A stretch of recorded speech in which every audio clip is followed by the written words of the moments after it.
Bienvenidos a esta lección de Escuela Sabática. Mientras estudiamos el libro de Salmos, estamos ahora en la lección número 3 de esta semana, titulada El Señor Reina. Acompáñeme para orar. Amante Padre que estás en los cielos, te damos gracias, Señor, por la oportunidad que tú nos das de estudiar esta hermosa lección sobre ti, sobre tu reino, sobre qué bueno eres para nosotros. Señor, pedimos la presencia de tu Espíritu Santo para que nos acompañe y nos guíe en este estudio. En el nombre de Cristo Jesús te pedimos todo esto. Amén. Amén, mis hermanos. Bueno, al leer esta lección, traté de resumir realmente algunos aspectos de Dios y su carácter. Y hay realmente 5 aspectos diferentes de Dios que vamos a estar estudiando en esta semana. Primero, Cristo como Creador Todopoderoso. Segundo, Cristo como Señor Supremo. Tercero, Cristo como Juez Justo. Cuarto, Cristo como Salvador, Redentor. Y quinto, Cristo como Dador Supremo de la Ley. ¡Wow! ¡Qué interesante!, ¿verdad? Bueno, entremos de lleno en nuestra lección. Y si nos fijamos en la introducción de la lección, podemos ver en este primer párrafo, aquí, leemos justamente lo que nos dice. Salmos sostiene inquebrantablemente la creencia fundamental en el reinado soberano de Dios.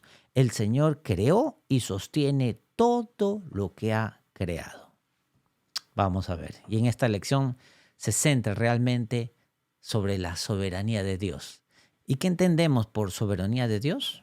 Bueno, por soberanía de Dios, nosotros entendemos que Dios reina sobre todas las cosas. Dios sostiene todas las cosas, inclusive cuando Dios permite mediante su voluntad permisiva que surja el mal. Escuchen, Dios sigue en el trono. El mal seguirá su curso algún día y en el tiempo de Dios el mal será juzgado, condenado y completamente erradicado. Así que esta lección se centra en el hecho del reinado de Dios. El hecho de que Él es soberano en todo el mundo. Y vayamos acá a nuestra lección del día domingo. Y aquí nosotros vemos que se centra como título El Señor nos hizo. Vemos que Cristo es el Creador, es el Todopoderoso. Y lo encontramos realmente aquí en 2 salmos que se encuentran en el Salmo 8. Cuando veo tus cielos, obra de tus dedos, la luna y las estrellas que tú formaste, digo, ¿qué es el hombre para que tengas de él memoria y el hijo del hombre para que lo visites? Así que aquí Dios, en este salmo, se posiciona como aquel que nos creó, aquel que nos modeló. Esto se pone inclusive de mayor manifiesto claramente en el Salmo número 100, donde David habla y dice en el versículo 3, vamos a leerlo juntos. Dice, reconoced que Jehová es Dios, Él nos hizo y no nosotros a nosotros mismos. Él es quien nos ha hecho y no nosotros a nosotros mismos. Eso es lo que nos dice el salmista. Es un llamado interesante sobre este tema de la autosuficiencia, algo que está muy común en nuestros días, ¿verdad? El saber que Dios realmente nos hizo. No nos creamos a nosotros mismos, no nos hicimos a nosotros mismos, dependemos totalmente de nuestro Creador. Ahora, en una época en que la hipótesis evolucionista se ha hecho tan popular y tan común en este mundo, los salmos nos hablan del hecho de que nosotros no somos una mota de polvo, no somos simplemente piel que cubre los huesos, no somos un accidente genético, sino que hemos sido moldeados y creados por Dios. Miren. Esto marca realmente la diferencia porque Dios nos creó. Y si Dios nos creó, entonces nosotros tenemos valor. Tenemos valor ante sus ojos. Dios nos creó. Él cuida de nosotros y donde quiera que nos encontremos en la vida, el que nos hizo, escúchame, el que nos moldeó, el que nos creó, Él estará allí para nosotros. Amén. Bueno, nuestra lección también del día domingo nos habla en este primer párrafo algo que quiero que resaltemos y vamos a leerlo juntos. Dice allí, el Señor ha creado todo, no tiene principio ni fin. Él es eterno y superior a los dioses de las naciones que son solo obra de manos de hombres, nada más. Los ídolos manos tienen, pero no palpan, mientras que en su mano En la mano del Señor están las profundidades de la tierra y sus manos formaron la tierra firme. ¡Wow! ¡Qué hermoso pensamiento! Así que el salmista está señalando aquí que Dios es el creador todopoderoso. Y miren, ¿saben? Cuando miramos nosotros el Salmo 19, por ejemplo, los cielos declaran la gloria de Dios y el firmamento, dice, ¿no es cierto?, muestra la obra de día a día.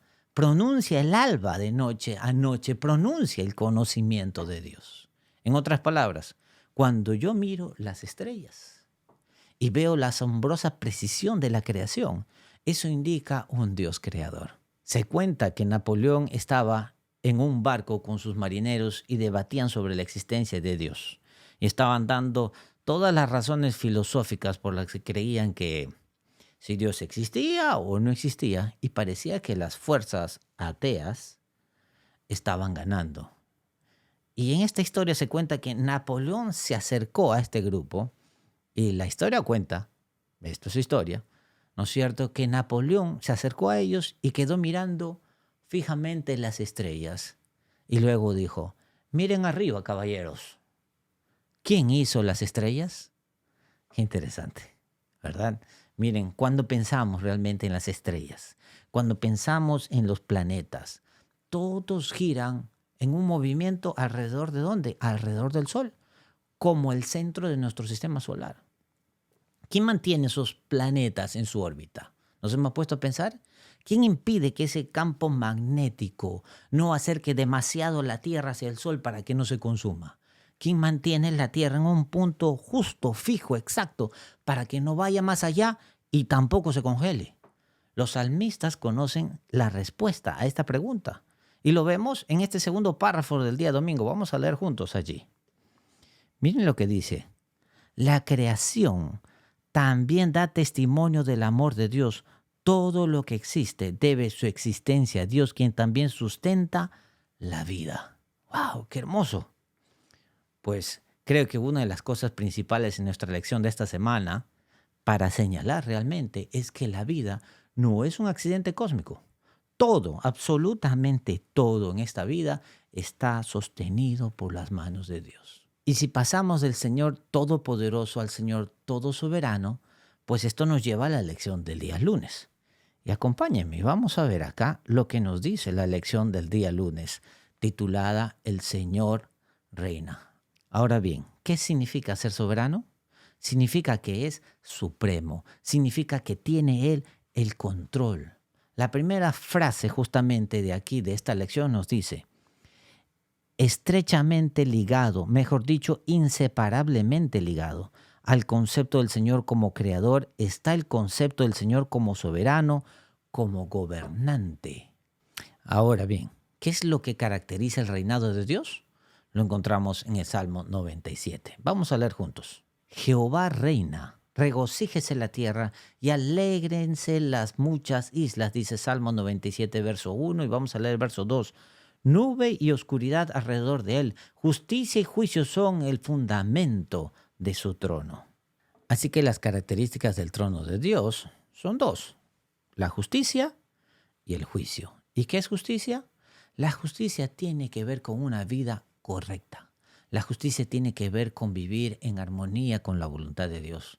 La justicia tiene que ver con una característica de Dios de equidad, de honestidad, de integridad. Y entonces miramos aquí en la segunda parte de nuestra lección del día lunes lo que nos dice. Miren, algo que he resaltado allí y me parece muy interesante hablando sobre el reinado de Dios. El reinado del Señor se demuestra en sus obras de creación, salvación y juicio. El Señor establece su reinado sobre todo el mundo. El reino de Dios es un reino eterno, sin parangón en poder y majestad. El reino del Señor se basa en la misericordia, la justicia y la rectitud y aporta orden y estabilidad al mundo creado. Quiero que piensen en esto solamente por un momento. Porque Dios está en el trono, porque Dios reina, nuestro mundo puede tener orden y estabilidad.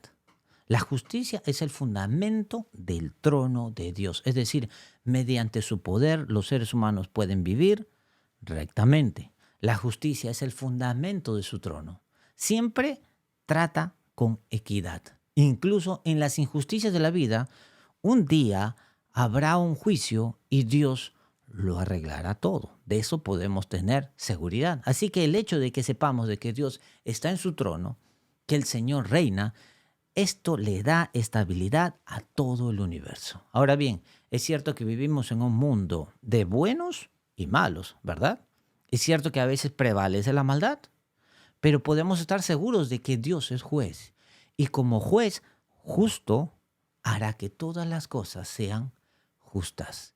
Ese es el tema del Salmo 75. Recuerden, hay 5 aspectos de Dios que estamos viendo en esta lección. Vamos a recordarlo juntos. Primero, Cristo como Creador todopoderoso. Segundo, Cristo como Señor Supremo. Tercero, Cristo como Juez justo. Cuarto, Cristo como Salvador Redentor. Y quinto, Cristo como Dador Supremo de la ley. Qué interesante, ¿verdad? Así que nos fijamos en el Salmo 75 que se encuentra en el día martes. Vámonos al día martes, donde nos habla del juicio de Dios y que Dios es el juez. Y veamos este Salmo 75, el verso 6 y 7. Vamos a empezar a leer juntos este Salmo. Porque ni de oriente, ni de occidente, ni del sur viene el enaltecimiento, mas Dios es el juez. A este humilla y a quien enaltece. En otras palabras, incluso en nuestra vida personal, podemos confiar en que Dios nos llevará al lugar en que Él desea que nosotros estemos, en la posición en la que Él desea que nosotros podamos ocupar. Podemos confiar en Dios. Sigamos leyendo el verso 8 porque es muy interesante lo que nos dice. Miren, porque el cáliz está en la mano de Jehová y el vino es tinto, lleno de mixtura, y Él derrama del mismo. En la Biblia, el vino es a menudo un símbolo de falsa doctrina. También es un símbolo del juicio de Dios y de su ira. Cuando leemos sobre la ira de Dios en la Biblia, nosotros estamos leyendo sobre su juicio. Hay una buena explicación respecto a esto en la primera parte de la lección del día martes, y quisiera que la leamos juntos, justamente hablando de este Salmo 75. En Salmo 75, varias imágenes describen la destrucción irrevocable de los impíos. La imagen de una copa con vino tinto transmite la intensidad de la furia de Dios. El corte de los cuernos de los impíos representa el fin de su poder y dominio, mientras que el poder de los justos será exaltado. ¿Qué representan los cuernos en la Biblia?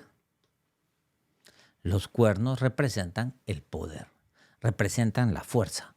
Por eso si se cortan los cuernos de los malvados, su fuerza, ¿qué es lo que va a suceder? Desaparece. Así que el Salmo 75 señala que aunque los malvados reinarán a veces, aunque los malvados parecerá que están triunfando sobre los justos, pero escucha, la furia de Dios, la justicia de Dios, el juicio de Dios prevalecerá. Los malvados serán, dice la palabra de Dios, demolidos, serán destruidos. Sus cuernos serán cortados, es decir, su fuerza va a desaparecer. Entonces, 3 cosas que hemos descubierto hasta ahora, ¿las han notado? Primero, en primer lugar, Dios es el creador. En segundo lugar, Dios es nuestro soberano Señor. Y en tercer lugar, Dios es el juez justo. Y en la última parte de la lección del martes, vamos a leer justamente lo que nos dice este párrafo. Miren lo que nos dice acá.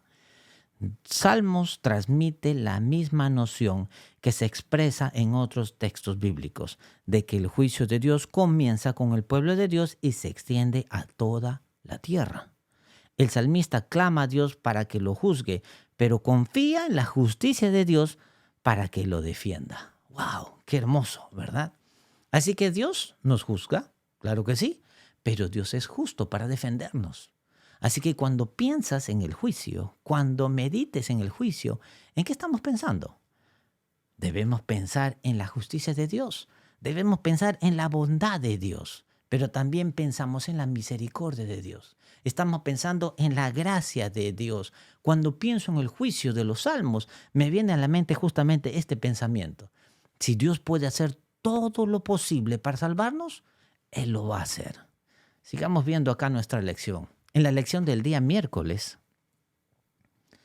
allí vemos, ¿no es cierto?, leemos sobre un Dios a la luz del juicio que siempre tiene presente su alianza, que siempre tiene presente su pacto, su promesa de que Cristo vendría, su promesa de que la gracia y la misericordia brotarían de la cruz, su promesa que a través de su poder y por su gracia podamos un día tú y yo regocijarnos con Él en la patria celestial. Miren, la pregunta planteada aquí en esta lección es una pregunta muy interesante. Realmente es una pregunta poderosa. Vamos a leerla. Dice, el tema del juicio de Dios suscita una pregunta importante. ¿Cómo pueden los creyentes tener paz con Dios y la seguridad de la salvación en el momento del juicio? ¿Mm? Aquí nos cita realmente 3 textos, ¿no es cierto? Salmo 94, Salmo 105 y Daniel 7. Y yo creo que haríamos bien en leer estos 3 textos. Miren lo que dice, porque Jehová no abandonará a su pueblo, ni desamparará a su heredad, sino que el juicio volverá a la justicia y en pos de ella irán todos los rectos de corazón. Qué interesante es esto. Por eso Dios no abandona a su pueblo en el juicio. Es Dios quien está a nuestro favor en el juicio. No Dios quien está en contra de nosotros, no, de ninguna manera. Vamos a leer el siguiente texto. Y los dirigió por camino derecho para que viniesen a una ciudad en la cual morar. Alaben la misericordia de Jehová y sus maravillas para con los hijos de los hombres. Qué importante es esto, que nosotros realmente reconozcamos que Dios es quien nos da misericordia, que Dios es quien nos guía, que Dios es el que nos muestra sus maravillas. Qué hermoso, ¿verdad? ¡Wow! Este es nuestro Dios, ese es tu Dios. Puede que te hayas alejado de Él, puede que haya algo en tu vida que te diga, no voy a salir bien del juicio. Puede que en este momento haya algo en tu vida que no esté en armonía con la voluntad de Dios. Pero según los salmos, puedes tener la absoluta seguridad de que Dios te salvará de toda angustia, de que Dios, escúchame, romperá esas cadenas que te han atado al pecado. Que el Dios que lleva el juicio no es un Dios que está en contra tuya, sino que es un Dios que está a tu favor. Es tu Dios.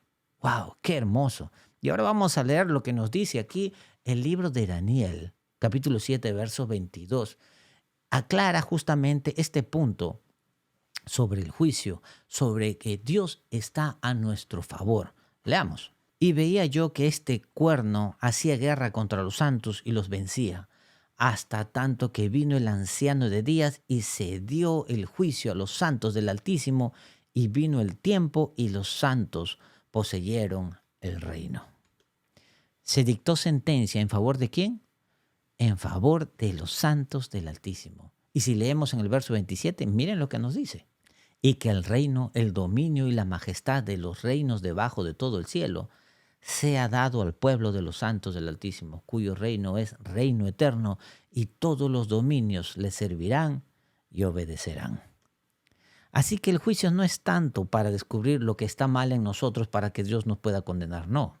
El juicio revela la bondad de Dios ante el mundo que espera, ante un universo vigilante que espera. El juicio revela que Dios es misericordioso, que ha hecho todo lo posible para salvar a cada ser humano. Escúchame, cuando tu nombre aparezca en el juicio, cuando mi nombre aparezca en el juicio, Dios hará la pregunta ante todo el universo.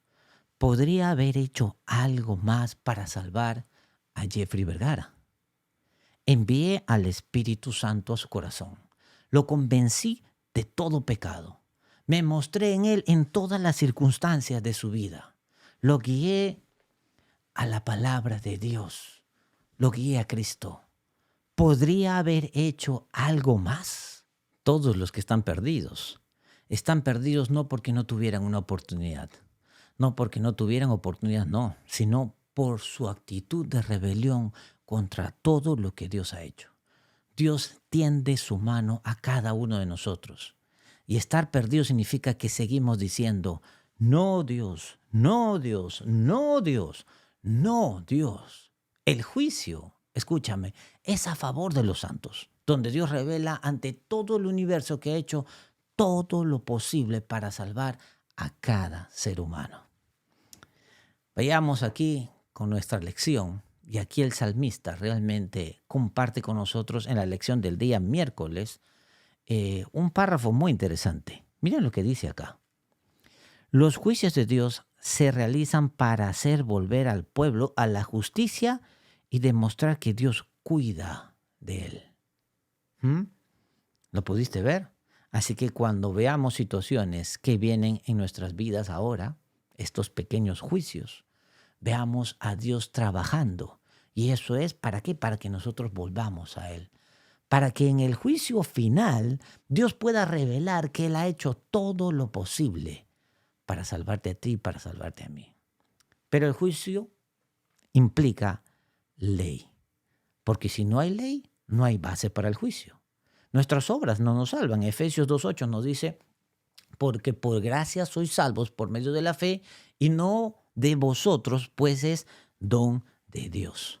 Así que somos salvos por gracia. Pero continúa en Efesios 2 y si seguimos leyendo hasta el verso 9 y 10, nos dice que somos su hechura. Así que la gracia es una buena obra. La gracia de Dios nos perdona, la gracia de Dios nos perdona.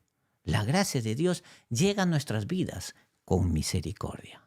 Pero esa gracia es una gracia dinámica, es una gracia poderosa que nos lleva a vivir vidas, escúchame, vidas obedientes.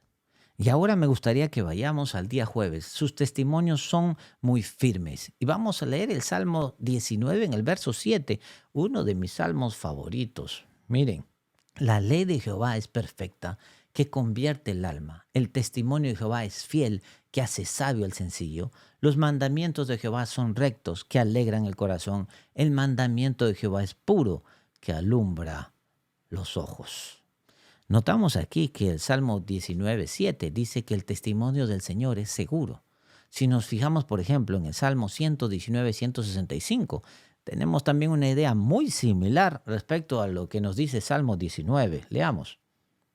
Mucha paz tienen los que aman tu ley, y no hay para ellos, ¿qué cosa dice? Tropiezo. Ahora, en el Salmo 19 leemos que el testimonio de Dios es seguro, es cierto, y aquí leemos, una gran paz tienen los que aman tu ley. Nada les hace tropezar. Ahora, tenemos que añadir un texto más para obtener la imagen completa. El Salmo 18:30 nos dice lo siguiente. En cuanto a Dios, perfecto es su camino, la palabra de Jehová es acrisolada, es escudo a todos los que en él esperan. Ahora juntemos estos textos para ver la foto completa. Primero, el testimonio del Señor es verdadero. En segundo lugar, los que confían en la ley de Dios están llenos de paz y gozo. Y en tercer lugar, la palabra de Dios es segura y es cierta. Cuando la Biblia usa esta expresión en el Salmo 19, en el verso 7, el testimonio del Señor es seguro. ¿Qué está diciendo la Biblia respecto a esta idea de que el testimonio de Dios es seguro? Hablando sobre el testimonio. Mira, el testimonio de Dios tiene que ver con sus instrucciones, tiene que ver con sus directrices, tiene que ver con su ley y dice que esto es seguro. Así que nosotros entendemos, por lo tanto, de que la ley de Dios, las instrucciones de Dios, según el salmista, es el camino seguro para que nuestras vidas se llenen de alegría, se llenen de felicidad y se llenen de gozo. Amén. Vamos a resumir entonces esta lección. Primero, Dios es nuestro creador. Él nos creó. Él es nuestro soberano. Él controla el universo. Él es nuestro juez, así que tenemos que rendirle cuentas por eso. Pero este juez es misericordioso. Este juez es justo. En el juicio habrá hecho todo lo posible por salvarnos. Y nos ha dado su testimonio, nos ha dado su ley como instrucciones para cómo nosotros debemos vivir nuestras vidas. Y si seguimos su ley y vivimos en armonía con su voluntad, nuestras vidas estarán llenas de alegría y llenas de felicidad. Puede haber altibajos en nuestra vida, puede haber picos montañosos, puede haber valles oscuros, pero nuestro Creador, nuestro Señor soberano, nuestro juez que juzgará todo mal, el que trabaja para salvarnos. Este Dios está con nosotros en cada momento de nuestras vidas, trabajando para llevarnos a la salvación. Mi amigo, Dios quiere salvarte, así es, más de lo que tú quieres ser salvo. Y Dios está haciendo todo lo que puede en su amor, en su gracia, en su misericordia para salvarnos y llevarnos a su reino. Y esa es una razón más que suficiente para alabarlo. Que Dios te bendiga.